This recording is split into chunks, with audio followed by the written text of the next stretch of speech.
And then it brings up the question, in an argument or a disagreement, is somebody always right? Do you feel like the growing and healing journey should be something that's done solo? I'm not here to look for advice or guidance. Sometimes I just got to get this nut off. You know what I mean? It takes more energy for a plant to sustain a weak leaf than a healthy leaf. So now, like, you holding on. Oh, we moving to no ducking. Oh, no ducking. No ducking. Ha, ducking. None of that. They looking at me duck. Oh, shit. You can go now. You can do it. Welcome back to another episode of the How'd I Get Here podcast, the podcast for positivity, progression, and finding your own path. It's your co-host, Mr. Brown, broke and guapo, 10 toes down, big head up. It's Husky Nation. Woo! What up? Yo, that shit was crazy. Yeah. Like, I'm not discounting my alma mater. I'm just saying the men were very inconsistent. They had no business winning that game. And I mean, good for them. Yeah, I mean, like, I'm repping the set because I had to, but Huskies, woo. Duke had no business losing that game. Yeah, poor kid. Yeah, poor kid. But before we, dive into all those things. Yes. It's time. And it's time for the JDJ of the day. Oh. Jacob's joke of the day. Okay, we're going to do that, and then I'll introduce myself. Yeah. Right. Now, what do you call a girl standing at the middle of a tennis court? A girl standing in the middle of a tennis court? What do you call a girl standing in the middle of a tennis court? A net.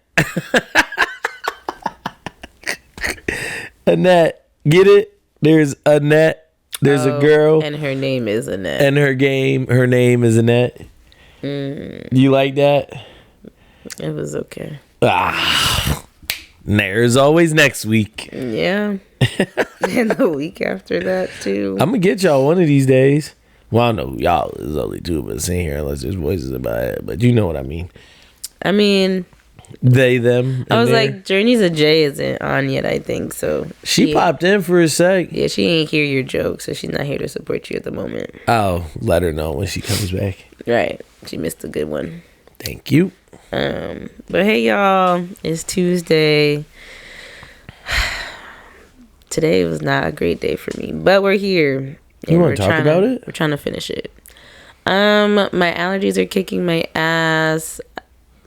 I lost my nose ring this morning. I had to go replace it. What else?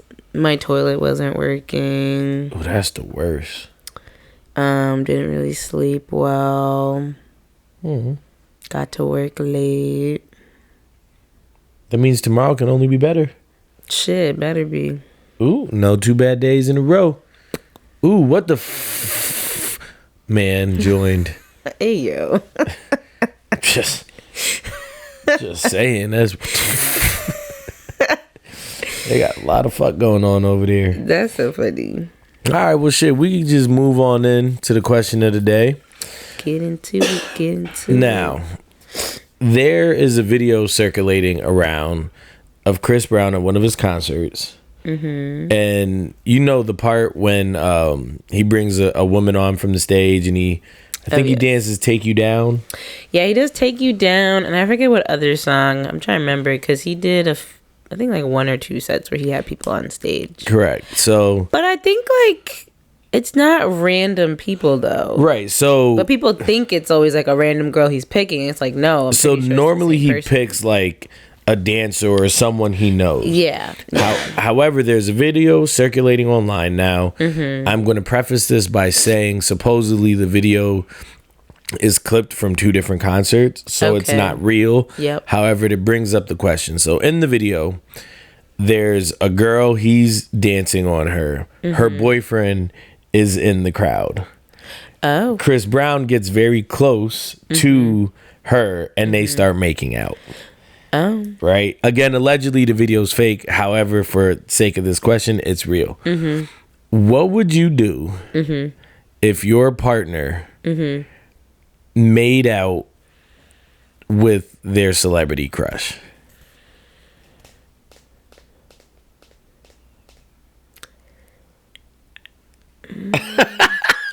Honestly, like, I ain't even gonna be mad at it. Like, that's the one in a lifetime chance that you can say that happened, but I also know it's never gonna happen again. So, like, better live it up now. Okay, I'm gonna take the question one step further. What if? Hey, Journey's a J. Hey, what's up? She said with my permission. Nah, y'all at the your partner sees their celebrity crush out in the wild, just randomly. Yep. And they don't have the time to be like, "Hey, babe, can I?" They just boom, right? But I feel like I would hope in this scenario the partners discuss like, hey, like, you know, I'm gonna be picked to go on stage, and like, you know, you can't charge it to my heart, charge it to my head, because whatever's gonna happen is gonna happen. Okay, so now your partner is at a Kill them is crazy. Club at a club appearance. Okay. They end up in VIP with their celebrity crush. Yep. Celebrity crush takes them back to the telly and takes them down. Wait a minute. How did we get? Where's? I guess if I'm the partner, where am I? They were on vacation and you weren't there. Oh, I'm not on the trip. You're not in the pic. You're in the picture, but you're not there. Okay. So your partner has the opportunity to take down their celebrity crush. Or be taken down by their celebrity crush. You breaking up with them? Or you hot?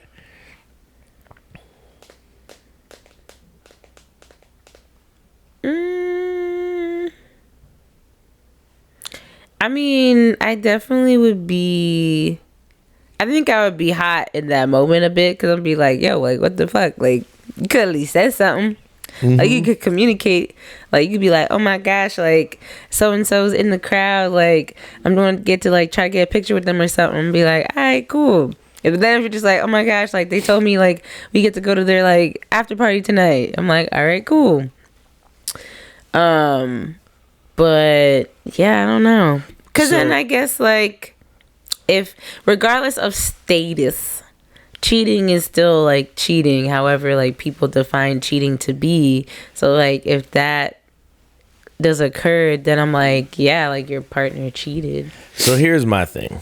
I'm conflicted because I got to be able to have the opportunity to kiss or take down LMA. Okay. Feel me? So are you more upset? Oh, well, sorry. Let me let you finish. Right? Okay. I got to be given the opportunity. If the opportunity presents itself, right? Yep. And on top of it, like, if she go with me, that means she cheating on Jason. So that means she's choosing me over him. And then, you know. So now you feel like you are him. I'm not him. I'm better. However, okay. On the flip side of that, I don't know if I'm okay. Like Cole said, I don't care if it's Michael B. Jordan calling my woman the fuck she ain't never gonna pick up. Feel me? So like, I want you, yo, shout out Cole, come on the show. But I don't know if I am like secure enough. And what if she go fuck like Idris Elba or like Michael B. Jordan, like, you know.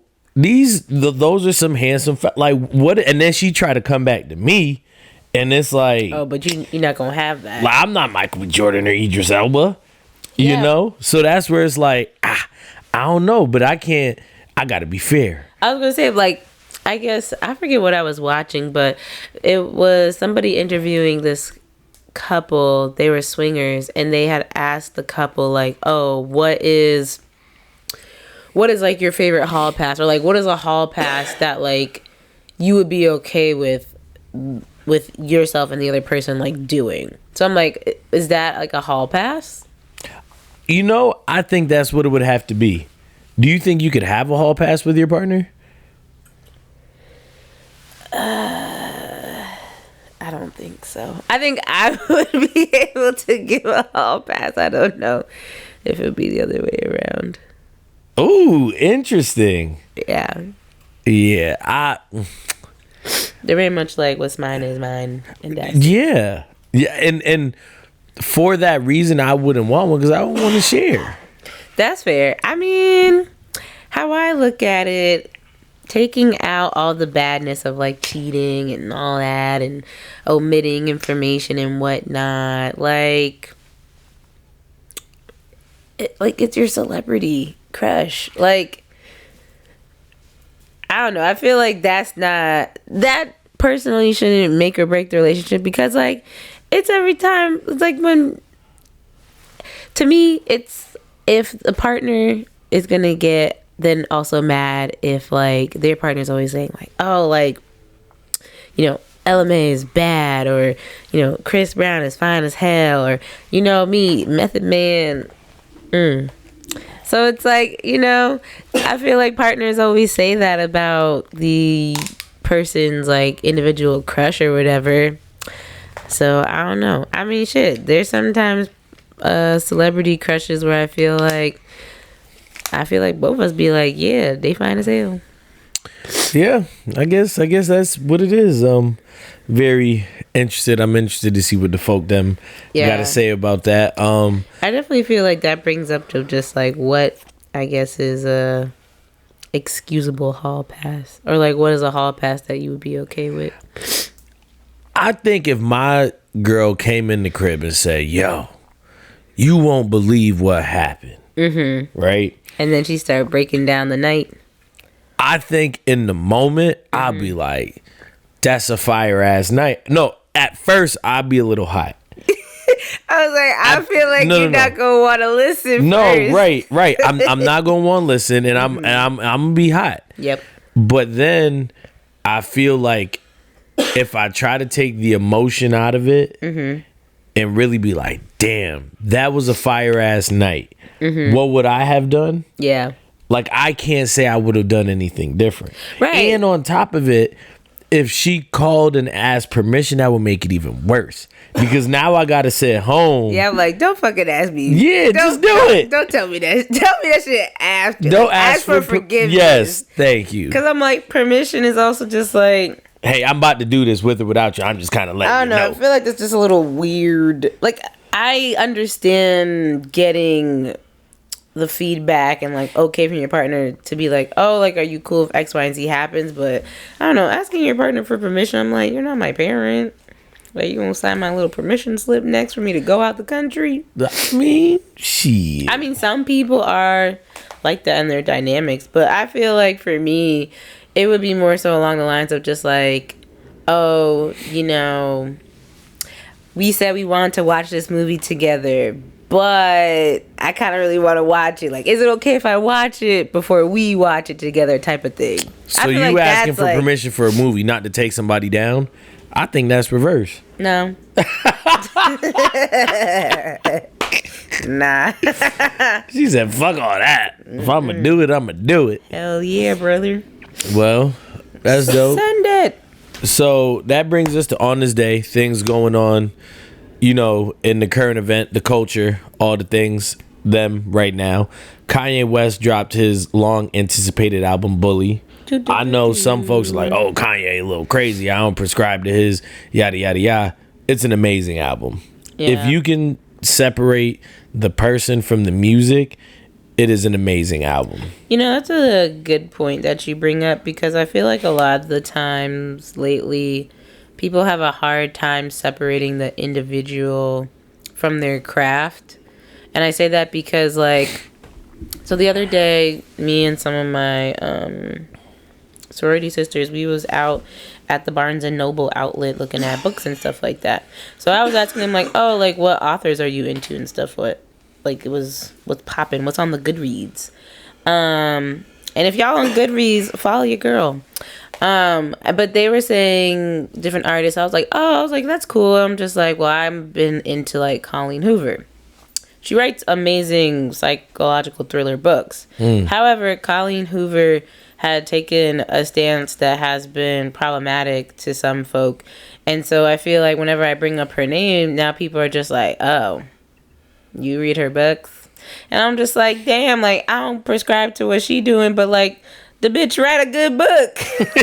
Like, why can't I just read her book and keep it pushing? Like, why is it now, because I read her book, y'all feel like I'm a follower of what they believe, so now you're starting to question like my actions and character. Well, I'm just like, no, I just like to read her books. See, it's interesting you say that because every time I go record shopping and I see something Diddy or R. Kelly, I look at Shorty or I text her and I'll be like, yo, can I buy this? Because, okay, so I understand what you're saying about like just because I support them in this avenue doesn't mean I prescribe to them in this avenue, but like you're still supporting them. Yeah, I mean, I don't buy her books. You just read them in the store and then put them back. So oh no, I get them. Stolen. I will illegally pirate them for free, Heard or you. just go to the library. But yeah, she's not getting my dollars. I share the same similar sentiment at work. And I think I've said this on the podcast before. Nell always tells me like when you're at work, you have to separate the professional from the person. And I struggle with that because if you're a shitty professional, I don't even want to get to know you as a person, especially in the profession that I work in. That's fair. Like sometimes it can be a little tough to determine like, okay, like just because you might not be good at your job, does that mean like you're actually a good person? Because sometimes it could be they're just not like that's just not a good fit of a job for them. It's not doing what it needs to do for them. So but that's different because I think that there's clearly people in my profession and specifically at my job that don't care about the job, don't care about the kids, are clearly like run down like, bro, you shouldn't be here. Yeah. You know what I mean? Like you're choosing to suck at your job. Damn, not choosing. You know what I mean? So that's where it's like, nah, I personally like, I see the way you treat these kids. I don't even care about who you are as a person. Because one, that's almost reflective of who you are as a person. Well, yeah. I feel like when you're in a profession like that, because I remember that when I used to work at the clinic, and just some of the coworkers that I had to be around, I'm just like, I don't even know why you still have this job, bro. Like, you should not be around children. Right. You're a terrible employee. Like, but because I'm tenured and get paid very well, I'm gonna just keep treating these kids like shit instead of being like, you know what, let me just move on. Right. So, one of the first things going on right now, Kanye dropped his long anticipated album Bully. It is a great piece of work. I think it is a mix between Yeezus, College Dropout, and My Beautiful Dark Twisted Fantasy. Great album. Okay. I might take a listen at work tomorrow. Also going on right now, the Chicago Bulls recently waived, I think, small forward Jaden Ivey. So I did see that. Shooting guard, I'm sorry. He had some, I guess you could call them homophobic remarks. Basically saying, how can you support LGBTQ plus when they go against like religion? So he was kind of trying to play the religion card, and in results of that, he got let go from his team. Yeah, NBA be walking the tightrope. Right. It's like, because whether you say something or even if like you're making certain gestures or hand movements when you shoot a ball or do anything, they ready to either fine you or be like, nope, you're out of here, boys. And that's where it was interesting because people were torn between, hey, he has and this is what's interesting, he has the right to his First Amendment rights, right? Like freedom of speech. Like, so it is the freedom of speech. I think it's one of those things where it's like, even though you have your freedom of speech, I think people still forget though of like, just because you feel that way doesn't mean like how you go about it has to be like nasty or degrading. Like, you could not agree with somebody for the color of their skin, the way they act, what they believe in, what they practice, any of those natures. But it doesn't mean like the way you go about it has to be like in a demeaning way. Right. So, I mean, I think that's where it's a fine line of people forget that, of just like, oh, well, you're violating my rights. And it's just like, yeah, but like, how are you actually going about expressing your thoughts? And you got to realize, like, my biggest thing is it's twofold. Yes, you are on a platform and you still deserve like the right to speak your mind, but on that same note, you are on a platform. You got to be careful how you say things. Yeah. Because to your point, he could have come out and said it the same thing differently, right? And it might have been received better. Yeah, so, like he could have really kept it really cute and simple, of just like, you know, like that's not something that like I agree with or believe in, and just keep it pushing. And then locally going on around here, I think it was like 2 weeks ago, second person was murdered in the streets or whatever by a cop. Was that on Washington? Nah, it was on Blue Hills. Oh, you're talking about Blue Hills. Yeah, maybe this was like 2 weeks ago. However, our mayor, Spaghetti or whatever his name is, not Spaghetti, fired the police officer. Oh, okay. Yeah, and again, people are kind of torn between that because they're saying only the police chief is allowed to fire people, not the mayor. And then some people are saying, you know, the cop was right in what he did. Some are saying he deserves to get fired. And then now other people are like, well, the police chief was never going to fire him because the police chief has gotten arrested multiple times for domestic abuse. So it's like shit's getting aired out. They just letting that shit spray. Right. That reminds me too. I forget. I want to say it might have been in CT or it might have been a little bit further south. But there was a video trending about an off-duty police commander.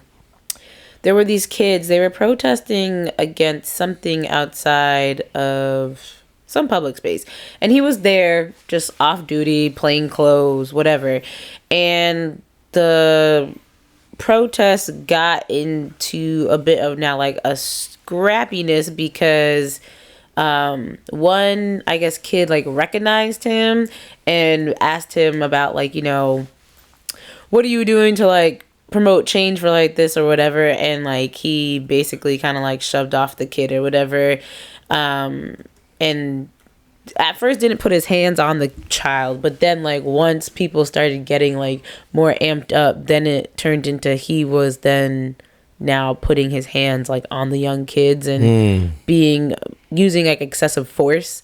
And then other police officers came to the scene, and then there was a clip where he actually like punched one of the kids like in the face. Oh, nah. Yeah. And a lot of people, it was like kind of like the split of the comments of a lot of people were saying like, well, you know, the kids instigated it, so he was just defending himself. And then a lot of people were saying like, no, he's one, a grown adult, two, he didn't even announce that like he was an officer. And I know like that's a big thing. Like when you're in plain clothes as an officer, you always have to announce yourself. Like when you're going to start acting in a police officer manner.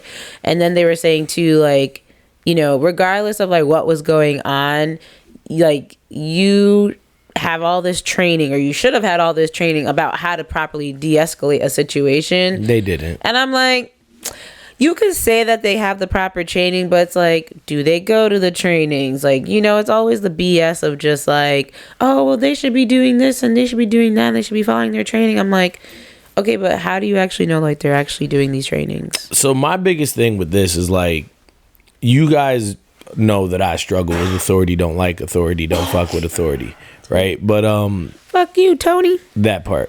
Well, shit. But when it comes to police, right, I was watching this interview a while ago, and of course it was a Cole interview, and he said there's no such thing as a good cop. There's good people that are cops, but you can't be good at something that's inherently bad. Yeah. So the job in itself is bad, right? So like you could become a cop. That doesn't make you a bad person, but by default, by you joining this thing, you are part of a system that is bad, especially when you look at about people of color when they become cops. And low key, I know like they always say like, oh well, you know, the change that we want to see, like we have to go in and try to implement the change. And I'm just like, yes, but at the same time too, it's so systematically like set up to be against us that even if we were to join all of the different forces, I don't really think that the change of the actual system that's built on the backs of us is going to change just because you're a part of this system now and you're doing everything right, or you're trying to change the mind of your counterparts, or you're trying to do this, you're trying to do that. Because even too, like, I forget how many years ago, but it was somewhere down south though, this individual got detained by, it was like 3 cops, but they were all black cops, and they nearly like beat that guy up to a pulp. And so now it's like, okay, you say like you're joining these forces to implement the change, but here you go right here. Now you're also being part of the problem. Right. So, I mean, I definitely think it's one of those things where, I don't know, I feel like if I was in those situations, it definitely would feel like it's me against my morals. Right. And it's like, you shouldn't be in a space to where you have to always almost feel like defending your morals or defending yourself about like why you're doing something. And people always say like, oh, when I'm put in this situation, yeah, I'm not gonna fold, I'm not gonna, whatever the case is. But then it's like, yeah, I don't know, because then when you get a family and all that shit, you gonna really stand on your morals, and now you can't feed your family. Yeah, you know what I mean. So I don't know, but okay, Mayor, I see you though. Fire that man. Yeah, because he definitely knew that man was not going to get no reparations, no nothing. Probably maybe a slight slap on the wrist, and on top of it, they were already desk duty. 4 officers at the at the scene de-escalating the situation. And then he was the 5th officer, came in hot. Oh, this was the rookie cop? I don't know. Sure. Little white boy, I think he was. Yeah, the rookie cop that came in guns blazing, emptied the clip them. Yeah. So, and the dude had the knife or whatever. Yeah, so I guess that is everything, locally and nationally going on this day. On this day. So today we're going to talk about how to grow or heal without losing yourself. First thing first, is there a difference between growing and healing? Or are they synonymous? Got him with the first question. I mean, I think they both have their own distinct definitions, but I would say like in order to grow, depending on what you're wanting to grow in, there might be some healing involved. So I think that I think both can happen parallel. They can happen parallel, but just because you grew doesn't mean you healed. Oh yeah, for sure. You know what I mean? And just because, and I think you cannot heal without growing. You get what I'm saying? So like if you healed, that means you also grew. But I can grow and still not be healed. Yeah, it's like when people say like, oh, I'm mature, but yeah, you might have matured in other ways, but you're still doing the same bullshit behaviors. So then what does healing look like to you? I think for me, healing looks like addressing certain things in your life that might be holding you back. I think healing can also be learning how to in order to like fully heal, say from someone that might have like did you wrong. They always say like, oh, you have to forgive the person, but you also have to forgive yourself. So I think like true healing is learning to give yourself grace and understanding and acceptance of just like where you took fault in whatever happened, but you're forgiving yourself to allow yourself to keep moving forward. So not getting like caught up in the past. So that's where I was going to go with it. I think that when you've healed, like fully, because I think there's different levels of healing. But when you fully healed, that situation, that person, that instance no longer has a emotional control or tie over you.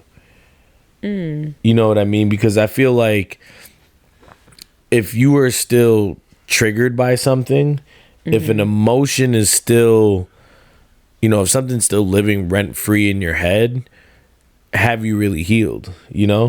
Well, I was gonna bring up that point about triggers, so we could get into it. Because I think someone, I think someone who also is able to identify what is a trigger to them, I think that also shows that they have done some healing. And I think that even if a trigger could cause you to maybe express some emotion or like have some reaction to it, I don't always think that it doesn't mean you're not healed. I think how you behave once like that trigger is like happening to you and like you're able to identify it, how you then behave to that trigger, I think is really your testament of like if you've healed or not, or if like you're still in maybe a growing phase of healing where you're just like, I'm able to identify this trigger, I'm able to realize like how it's making me feel, I'm able to maybe better communicate all of the things than I was before, and I can still own that, say like, yeah, like that's still a trigger for me, but I'm still able to kind of like work past it. I'm not allowing it, like how we said before, it's something where it's like we're not allowing it to have control over me. So I think it's interesting because, and I think about myself personally, there's times that I'm triggered by something, and there's times that I know what's triggering me, and then there's times that I don't know. Right. And I'm just triggered and I'm moody or bothered and I don't know why. Right. And sometimes in those instances, I know that if I really sit down and unpack it, I can figure out why. But then there's also times that I don't even want to figure out why I'm triggered. You get what I'm saying? And like, and I don't know if that's part of like the healing of like, I'm not ready yet to face XYZ or unpack, or like, you know what? I'm even upset that this still triggers me. So I'm not even going to give it the time of day, because I feel like if I'm giving it the time of day, that's succumbing to the, giving power to what is, I'm healing from. But then do you feel like that in itself is maybe a form of avoidance? Avoidance and what's the word I'm looking for? A fake defense mechanism. You know what I mean? Like, I think to me it's like, I'm fine, or hey, I know I'm not fine, but I don't want to talk about it, or I don't want to unpack it for whatever reason, Well, I think there's a difference between saying like I'm fine, knowing like you're not fine, versus saying like I'm okay for the most part, but I also know like I don't want to really like talk about this right now. So that's big, because what I've had to learn is that's emotional awareness, and that's what it is like, I know that something's wrong, but I either don't want to talk about it right now, right, or I'm not ready to talk about it right now, which is okay, because sometimes two people need that space to process, right. And that's the thing, like, there's no two people are the same with how they handle things, right. You might want to be like, you know what, this shit's on my chest, I want to talk about it right now. But then some people are like, you know what, I gotta sit with this, yada yada yada, whatever the case is. It's like some people have that, like when they say like, how do you address conflict, are you more of like the avoidant person, or like you're more like, no, like we need to talk about this right now, or you kind of just like in the middle? But then my thing is, don't also bring some shit up and then not want to talk about it. If you were bold or courageous or ready enough to bring it up, be ready to actually sit here and like address this shit. Because now, one thing about me, I'm aware, like, if you were like, hey, I want to talk about this, but not right now, my mind is going in a million different places. And maybe that's something I have to work on, because now I've almost given you control of my mental. But on the same note, it's like, well, you brought the shit up. If you didn't want to talk about it, you should have just held that shit. So now we're both annoyed. It's very I always find it very interesting when someone would want to, it's almost like they're okay for the first step of just saying like, oh, like we got to talk about X, Y, and Z. I'm just like, okay, cool. But then when they want to get into like the nitty gritty of, they're just like, no, like I didn't think we were going to get this far. And it's like, nah, nigga, like you want to talk about it, so let's talk about it. Say that. I think the problem is too, though, people want to,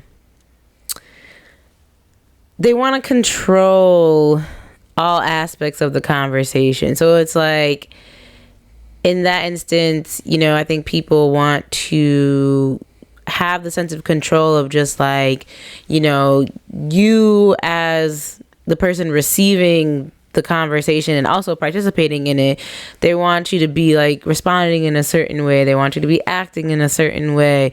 And it's just like, that's not realistic. Like, you can't have an issue with somebody and then on top of it have an issue of how they are responding if it's not in the way that you either envisioned or you wanted them to respond in. Like, I think in order to have a very effective conversation, both parties have to be ready to have that conversation. And I've learned but that's not always real. It's not always real. But to have the most effective conversation, though, and the most receptive conversation, both parties have to be at least open and honest and ready to receive and to give back whatever feedback that is during the conversation. Because if you're not ready to have the conversation, but I'm ready to have the conversation, so I'm going to now try to have this conversation, I might end up hitting like a wall with you where now like I'm not even listening. Right. And like now like you're innately like stonewalling me where like now the conversation is not productive anymore. But I will also say it is also okay to maybe start a conversation and take a break and say like, you know, maybe let's stop right here and then pick this back up maybe like the next day after, you know, we've thought about what has been said so far. See, doesn't always work for everybody. I'll tell you that. But I have had those instances and I found them to be sometimes effective. Other times I'm just like, after having like different parts of the conversation, I feel like I've been also more emotionally drained than I've ever been, that I'm just like, whoo, Jesus. So I think with me, I think that like when you have those conversations, they end one of two ways. We get to a resolution. Yep. Or we keep going until it's like, all right, bro. And then once you get to all right, bro, that's like a universal pause. And it's like, once I reach all right, bro, like almost everything you say after that, I'm not even hearing you. So now it's like, you know what? We can agree to disagree for right now. And then maybe tomorrow, maybe in an hour, we pick this bitch back up. Yeah. But if you got it. Because if you got it, like, you know? Not the Like, because and especially like at my big age of 33, like, damn, feel me? Like, ain't nothing that serious that we can't figure out relatively quickly. You know what I mean? And what some folk don't realize is just because I understand you don't mean I agree with you, and also don't mean I have to empathize with you. Sometimes it can just be like, I hear you, but I don't really agree. Right. And I think that's where a lot of disconnect comes. And then it brings up the question in an argument or a disagreement, is somebody always right?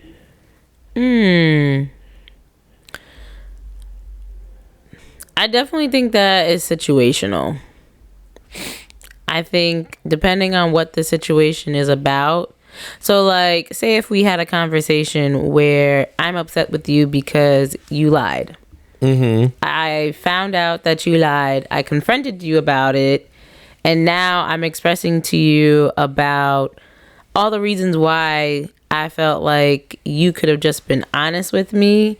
And, you know, this is now where we're at in the situation.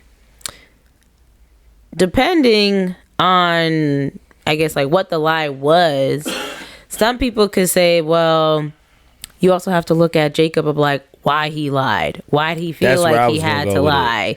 And it's just like, yes, we can address the reasons why you felt comfortable to lie, the reasons why you feel like you had to lie, and also the fact that even after you lied, you still felt like it was okay to continue forward, feeling like everything's fine, knowing that you've lied and that you are looking at this person, like you looking at me every day, knowing that you lied, and I'm just sitting here like, da, da, da, da, da, like everything's still cool. But at the end of it, though, in that instance, more blame shifts to you, which I think then innately for some people feel like, oh, now I'm in the right because I'm not the one here lying to you. I'm not the one keeping secrets. I'm not the one being deceitful.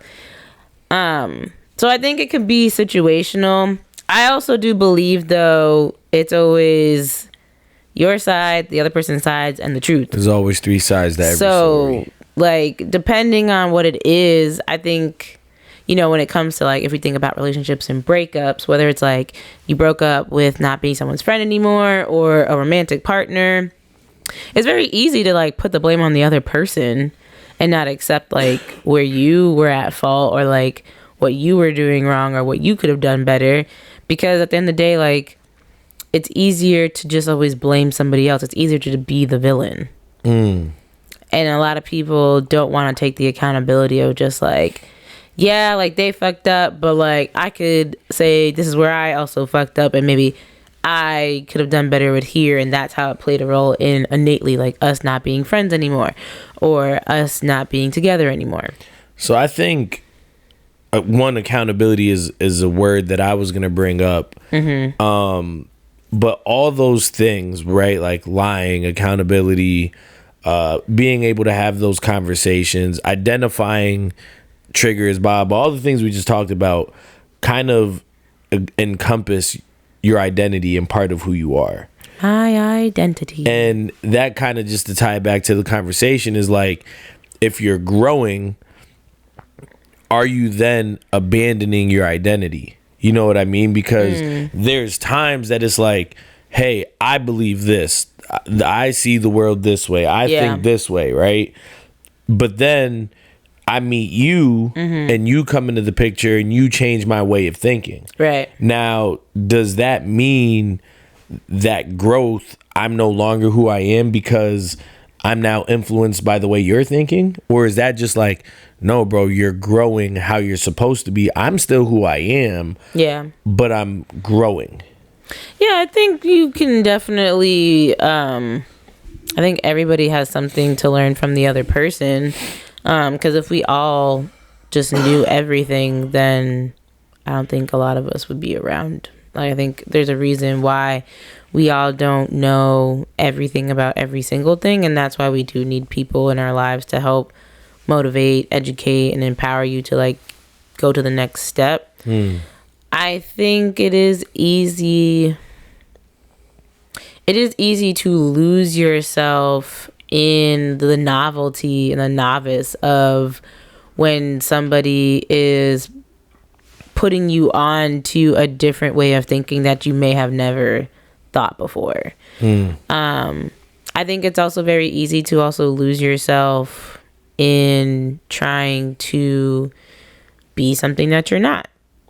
And also when it comes to wanting to, like if I'm taking relationships, for example, like wanting to always be that cookie cut image of the perfect partner for your partner.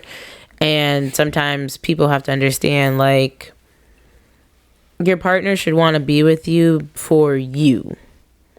And, like, yes, there are some changes that will happen based upon, like, understanding the partner and how to, like, love them and how to communicate with them and figuring out how y'all worlds will now collide into, like, where y'all were living parallel lives but on different sides of the street, but now, like, y'all are on the same street but still now having a parallel life as individuals but also now together.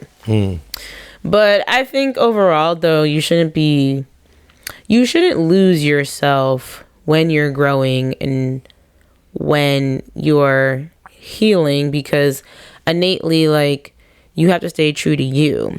However, I think when you are healing and you are growing, the parts of you that are not so good and the parts of you that were supposed you're shedding to go, your skin. Yeah, like, essentially, so it's like you're shedding all. It's like when you think about flowers, like, you know, they drop off their petals and their leaves. And I'm still beautiful. That's, like, not essential anymore to them. Right. Like, it would take more energy. And I feel like this is why, like, plants are so cool. It takes more energy for a plant to sustain a weak leaf than a healthy leaf.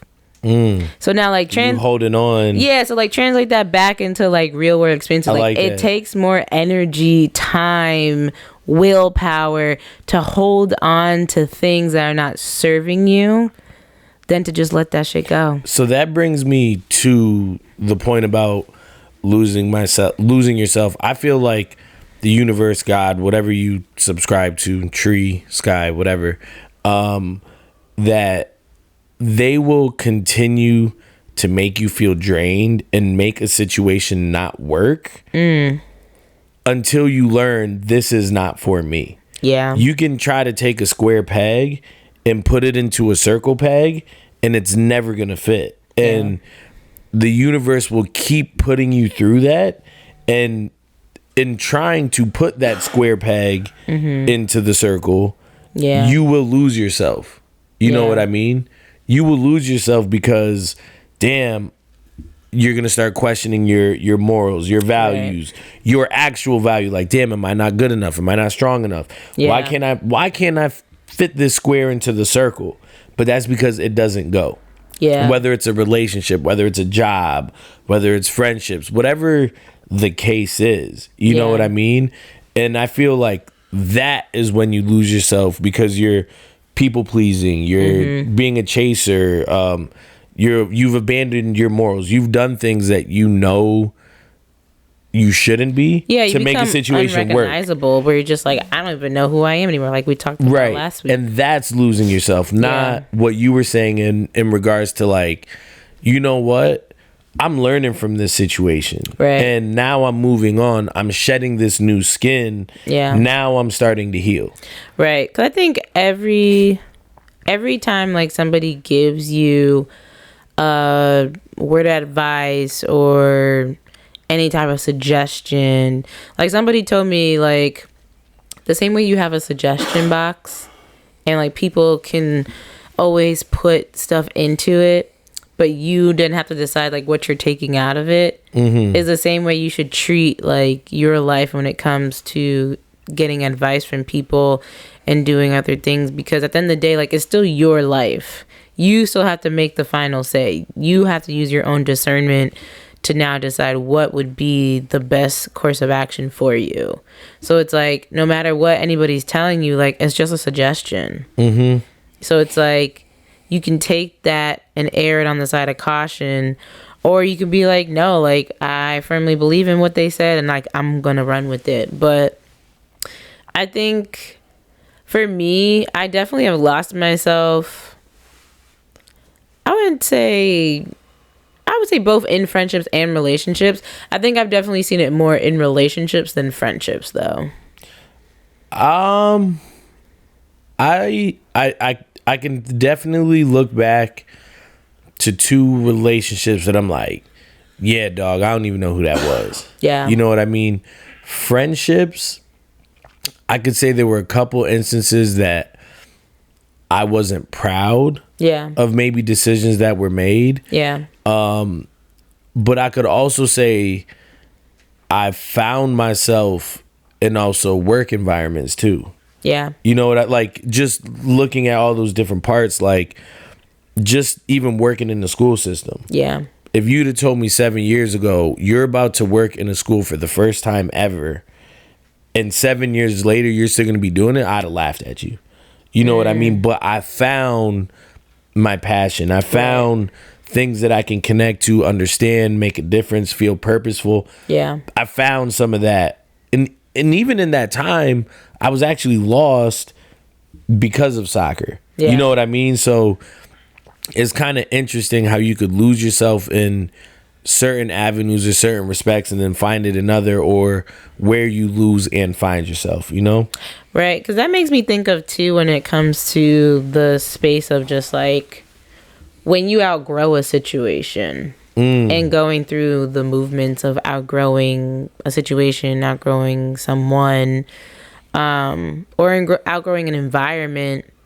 I think it makes me think of, in that kind of limbo space of you figuring out, have I lost myself, or have I grown enough to the point where I've outgrown this space that now this space is no longer serving me?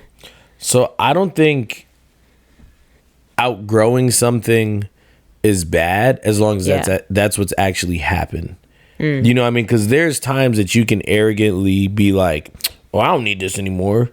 I don't need that person anymore. Like, fuck y'all. You know what I mean? In all reality, you truly did. But I do think that when you outgrow a situation, it's not... That's kind of like the analogy you were saying earlier. You're becoming a better version of yourself. Right. You're progressing. Yeah. And with that, you've grown. You've probably healed some parts of you because the old you could not have gotten there without addressing certain things or changing. Yeah. You know what I mean? Not all change is good. Not all change is bad. Not all healing. Well, I hope all healing is good. You know what I mean? But like, it should be. Right. Growth. You got to grow in the right direction. Yeah. But if not, you're eventually going to come back to your own path. So that's where, to me, it's like, if you've outgrown a situation, you've probably addressed growth. Well, obviously, you've probably addressed healing. You've probably addressed, you know what? It's time to shed those flower petals. My quick question for you, do you feel that outgrowing... Well, I shouldn't say outgrowing. Do you feel like the growing and healing journey should be something that's done solo? Or do you feel like it's something that you can do with friends? Or not necessarily just Both. friends, but like other people around you? Both, because ultimately you cannot grow until you're ready to grow. Right. But and I think the word influence, we kind of hit on it earlier, but I think influence has a lot to do with growth and healing. Yeah. Influence, support, you know what I mean? Yes, I'm gonna meditate and reflect on my own whatever I'm going through. Yeah. But there's always some people you got to bounce things off of. You know what I mean? A good friend sometimes just knows when to shut the fuck up and listen. I'm not here to look for advice or guidance. Sometimes I just got to get this nut off. You know what I mean? And just get it towards you. So that's where I think that growth and healing can be done by yourself, but also bringing in other people. But I think the final say should be yours, because that's when the influence comes in, when other people are telling you what to do, who to be, how to do it. You know what I mean? So I think a little bit of both. How about you? What do you think? So I think, me personally, I think for me, I can only truly heal like by myself. Like, I think people can help me along the way, but I think sometimes within that, I feel like I get slightly distracted. And it doesn't make me always fully address what it is that I need to fully address. And so I think I do appreciate the people who have like shown me support and care and community, and have really like pushed me when I was like down bad to like get into a better spot. But I think at the end of the day, I feel like I still had to really like pull myself fully up and out of that rut. Because for me, I think it was at least like the time that I'm thinking where like I really need to do a lot of growing and healing. I had people that were supporting me and it was really appreciated. But I think at the same time too, it also had me feel like, okay, well, now I'm only feeling good with like when I'm in the presence of them. Yeah. But it's like when I go back home, I still feel alone. So then it's just like, now I got to address like, well, why do I feel that? And then it's like in addressing that, I realized that it's still something that, or it was still something that I had to fully understand and address myself first, to then be able to fully then say like, yeah, even if I'm like with friends or even if I'm with people that like know what's going on with me and will try to like help pull me out of like that dark space, I still had to like really pull my own self out of that space. Interesting. So, I mean, everybody's different though. So I think it definitely like... But do you think you would have gotten there even... Like, yes, you pulled yourself out and you did the unpacking and all the things. But in those instances that you were with them, yeah, do you feel like you still would have been able to unpack everything if you never had them? And not trying to discredit your healing journey or anything. Oh, no. It's a valid question.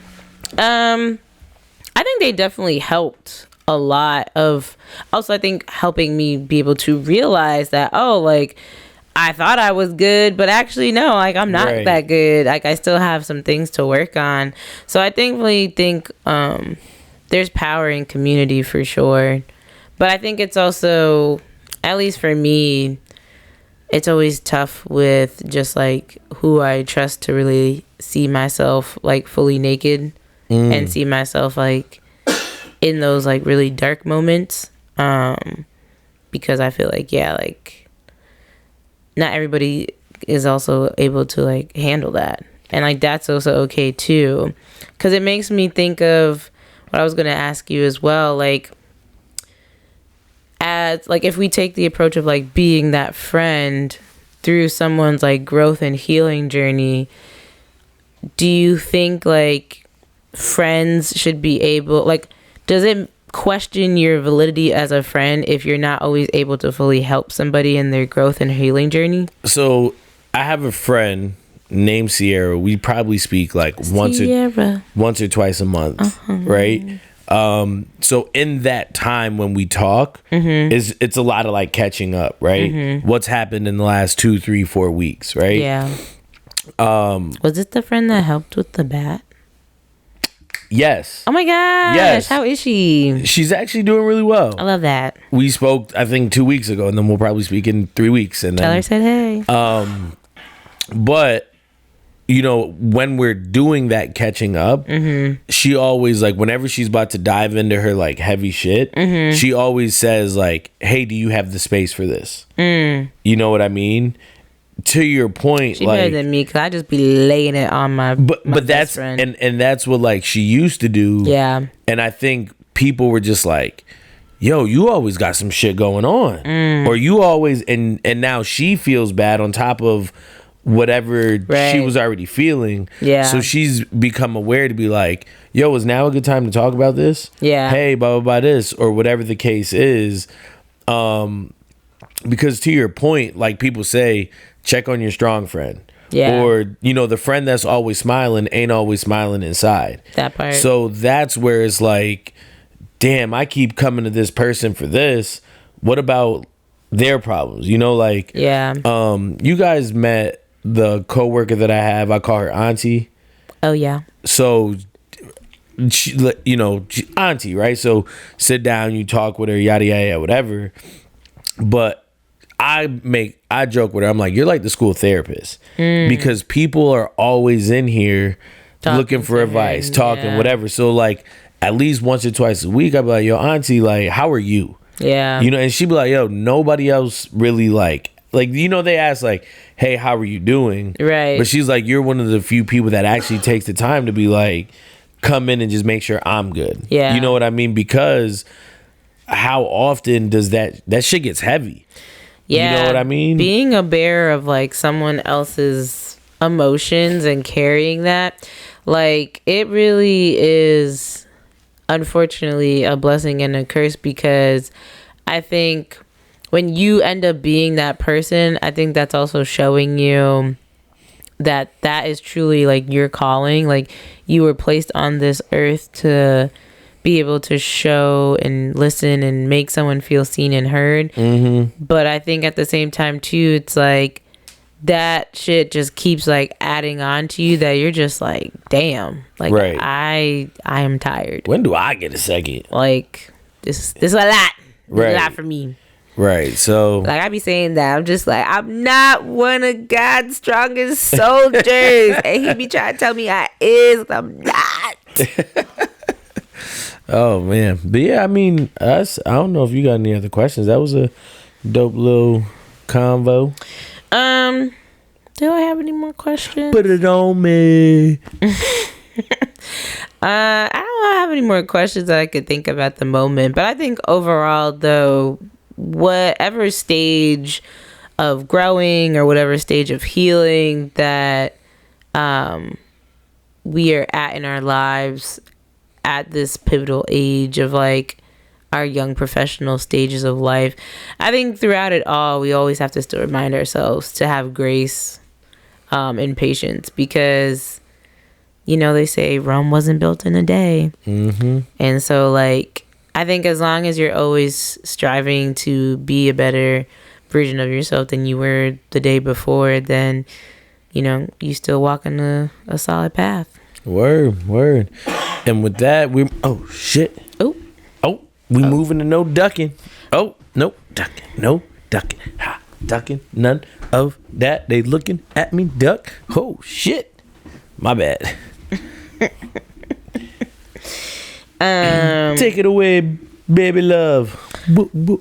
So my question to you is, I kind of like made things centered around our theme today, because I feel like it's definitely a good topic to talk about, because overall it's not talked about enough, but I think also there's not enough transparency and honesty when we do talk about growth and healing, because people want to fake the funk.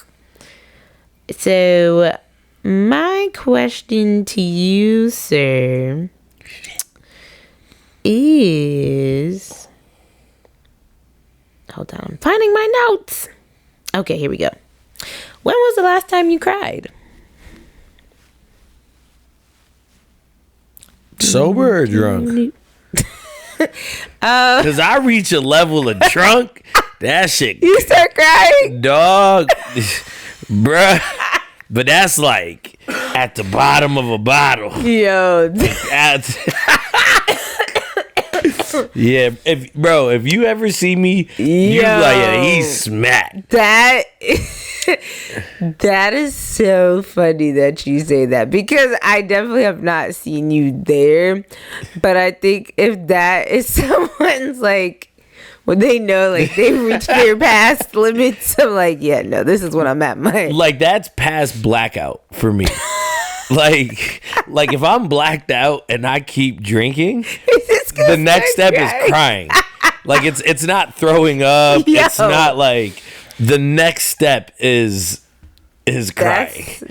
But you know what it is? What? Because you just be feeling all the feels. I start thinking about shit, and then there's probably like some in-depth conversation, and then You know, I don't just start crying for no reason. Oh, okay. Nah. Like, I probably blacked out and brought up some shit, and then, the conversation, and then I'm like, and yeah. Yo. I was gonna say, I was like, I don't think I've ever cried drunk unless I was just laughing so hard I started crying. Because I feel like when I'm very drunk, like, I'm just very giggly.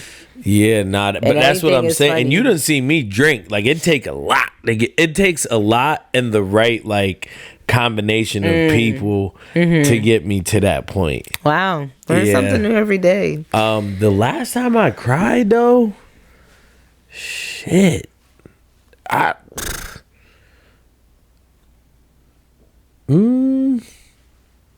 really don't know. Dang. That means you due for a good cry. That means my groin's tight. That's what that means? They say if you're Is that like a man thing? No. Oh, okay. Like if your groins are tight, I forgot exactly what it is, and I hope someone sees this and like corrects it. Yeah. But like if your groin's tight, it's also tied to like not your groin. I think it's your hips. It's tied to like some emotion or something, and when you loosen your hips and your groin, it like lets off something in your body that releases like emotion. You know, now that you say that, I feel like I've heard that said before during like a yoga class. Yes. But okay. Because my next follow-up question... Tight, aching hips are commonly associated with stored emotional stress, anxiety, or trauma, often referred to as the body's emotional junk drawer.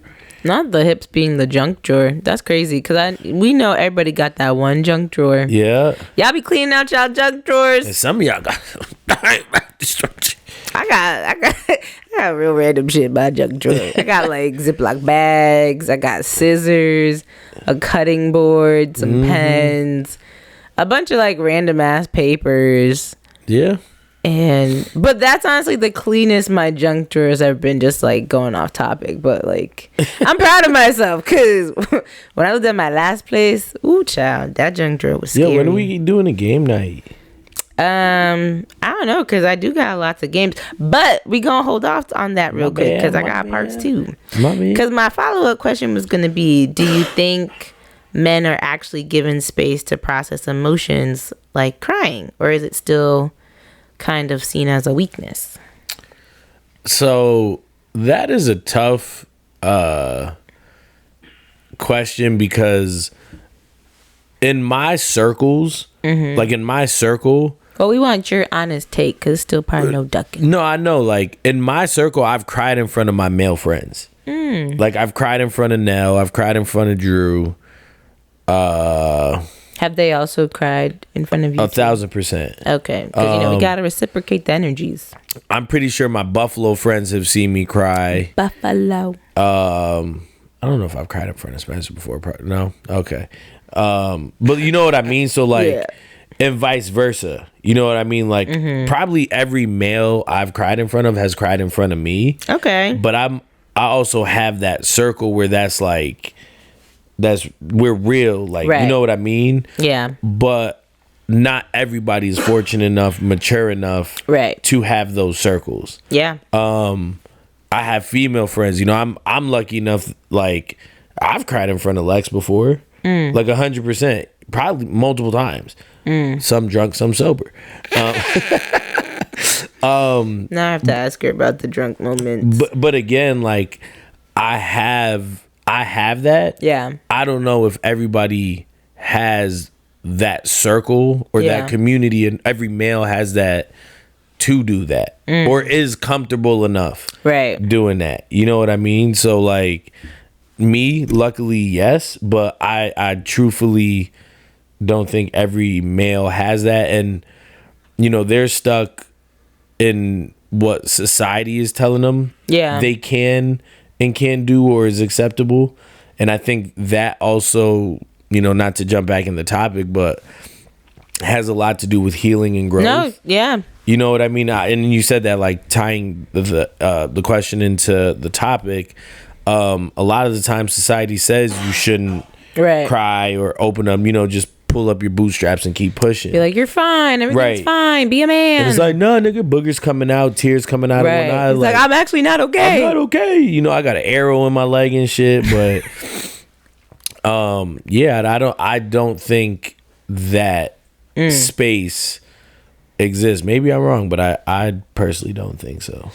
I mean, again, I can't speak for the men dem either, but I do think there are a lot more spaces that have become available that I do feel bad for the men who aren't able to either have that type of space for themselves or accessibility to that space for whatever reasons, that I'm just like, it is unfortunate, because I think men have started to see and realize the importance of being able to cultivate and provide those spaces within themselves, but also for like their future sons that are going to be like grown ass adults that will then also be fathers one day, and those things of just like really trying to break the cycle. But yeah, it is tough though when those folks that don't have that space, it's like, I can only imagine like how are you navigating just trying to, you're not,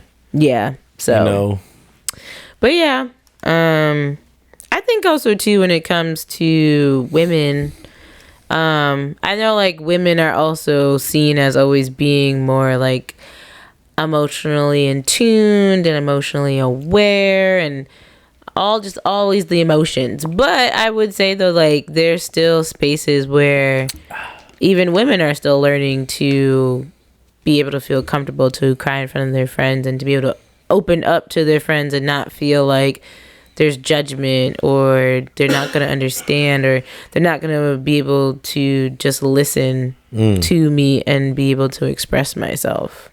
So get y'all the right people in y'all circle. Yeah, man. It's crucial. No new friends. No. Well, we gonna just move it right along. So we're gonna keep it going with the keep it or leave it. Keep it, leave it, keep it, leave it, keep it, leave it. Keep it. But we're gonna actually mix it up a little bit again today. So instead of keep it or leave it, we're going to call it healing or hiding. Ooh, yeah, I'm definitely hiding. Trapped in the closet. So again, gonna do some quick rapid fire with you. So let's get right into it. So, going to the gym every single day, but having no rest days. Healing or hiding? What you hiding. think? Okay. I also agree. I feel like that's hiding a bit because to me it's giving like, it looks like you're being disciplined of just like, like you have that structure, you have that discernment. I'm going to You're the not gym even giving every your day. body time to heal. Right. So then it's just like, to me, I'm like, what are you avoiding? Like, what do you feel like, oh, let me just go to the gym and just like ignore all my feelings. Throw some shit. Right. Pick up some shit and put it down. All right. Next one. Working 10 to 12 hours a day to stay busy. Healing or hiding? I'm triggered because somebody once told me the reason you're so busy, the reason your days are so long is because you're trying to stay busy because you don't want to face shit. First of all, fuck you. You don't know me. Damn. I'm a busy person with goals and dreams that wants to make myself a better human being. And just because you only want to work 8 hours a day and have to sleep fucking 12 hours a day because you don't have ambitions don't mean that I'm hiding that I'm healed. Okay, pop off. Fuck. Yo. Fucking, what's that word? You use the nincompoop? Nincompoop? Fuck. Oh my gosh. Because to me, I was going to say like, high functioning distraction is real. It is. But like, and I do definitely need to learn to slow down sometimes because when I slow down, I'm like, oh shit, like you know what I mean? You're like, I should be doing something. No, for sure, but like, no. Like not I hear, not the actors of yeah, like I hear you, but I also know like if I was, some people also just naturally enjoy like keeping busy and doing different things. And if I was filling myself like time with like if you come down here and you see me painting eggs, like, all right, my nigga, you just filling your time with shit so you not bored or whatever. I mean, who knows? You probably embarked on a new activity. Nah, question me. Oh, okay. You ever see me drawing anything? Okay. Yeah. No creative bag. I'm terrible at art. Okay. Yeah. Good to know. So no paint and sip. No, I have to sip because it's gonna be so bad that like it'll actually annoy me. Oh. So yeah. You be getting irritated because it like I see your shit look good. I see the instructor's shit look good. I see little idiot over there. Yo shit fire. We supposed to have 2 birds. Why I look like I got 2 chickens? Damn. Yeah. All right, that's fair. I feel like sipping paint's not for everybody because they like I'll go, right? I'll go, but it's the stress of like, yeah. No, that's fair. That's fair. Putting too much pressure on yourself. All right, posting healing quotes every day on Instagram. Is it growth or just a performance? Performance. You just putting on the show because you want to act like you know some shit. So is it healing or hiding? Because there could be people who are also healing and they're like trying to create an open dialogue. Yeah, but if you're healing, there don't need to be an open dialogue. Heal, then have the dialogue. Oh, all right. Hurt. Getting into a new relationship quickly. Healing or hiding? Hiding. Okay. Unless, no.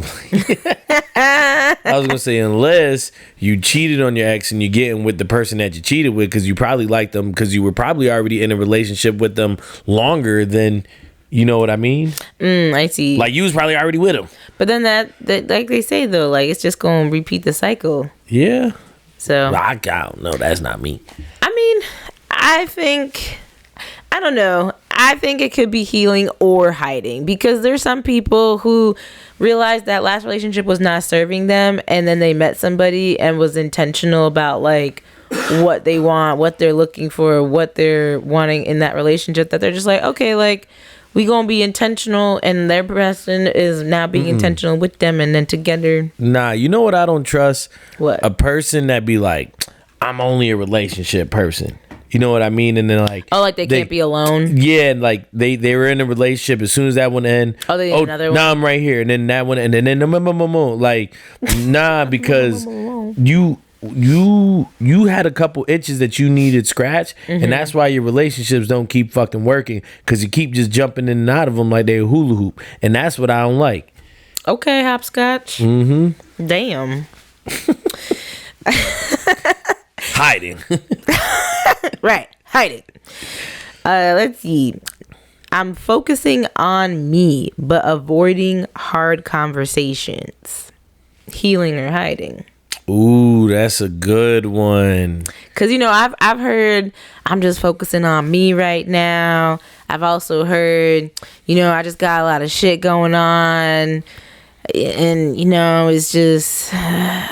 See where you say, but the avoiding the hard conversations part, that's the part that makes it like you hiding. Yeah. Because if you're focused on you, part of that growth and healing right. would be having those hard conversations. So you hiding.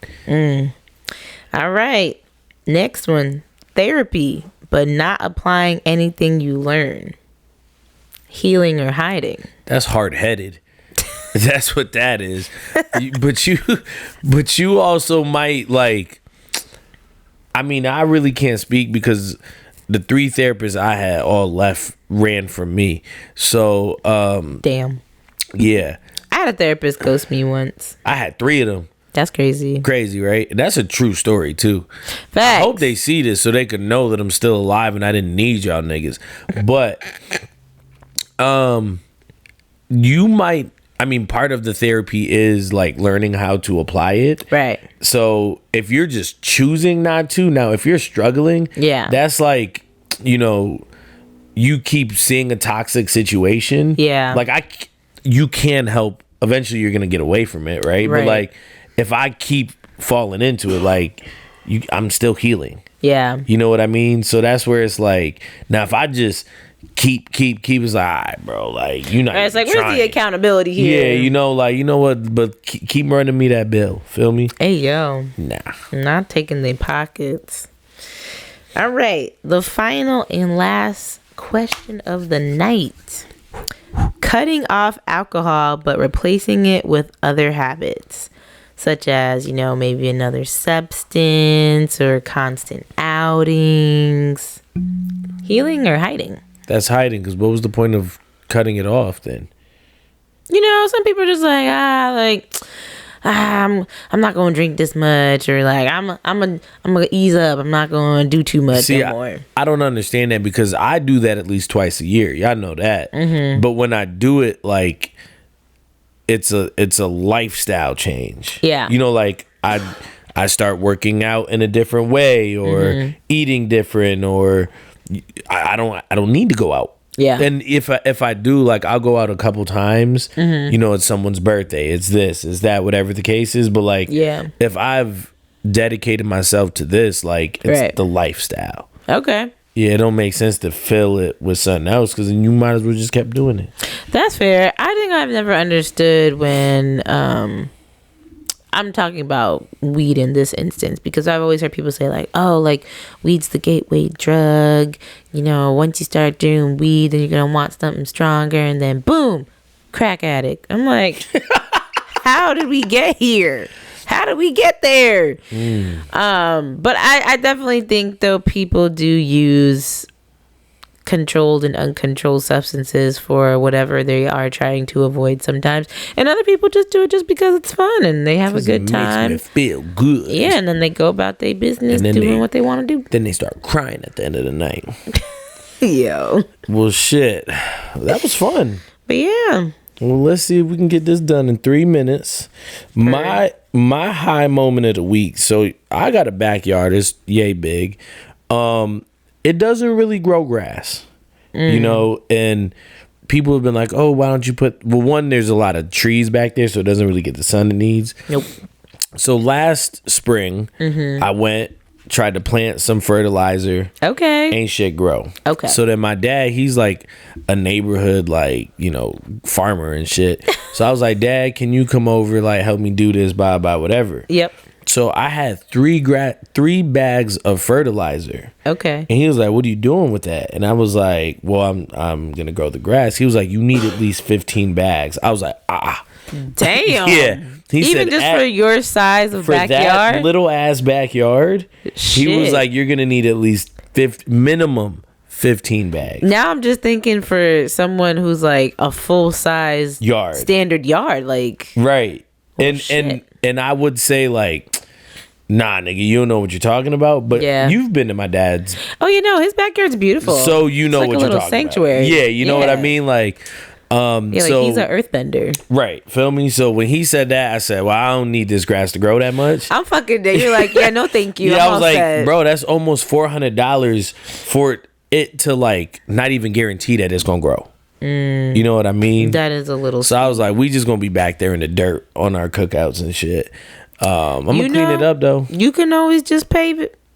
If this was my forever home, yeah, but that's fair. In my 15 seconds of fame, thank y'all for tapping in. Everybody tapping in. Tap. Emotions and feelings are valid, but to always move off them is not. So think before you act and before you move. All right. Yeah. Dropping gems. My 15 seconds of fame is just keep pushing, keep moving along. Just keep swimming. Literally, that was it for me today. Just keep swimming, because I made it to the end of the day. And so can y'all. And try again tomorrow. And go tell somebody to like, follow, and share us. Yup. For real. That's it. It's a wrap. Fuck. Yeah. I'm hungry. I feel like that has to be like hot take reaction.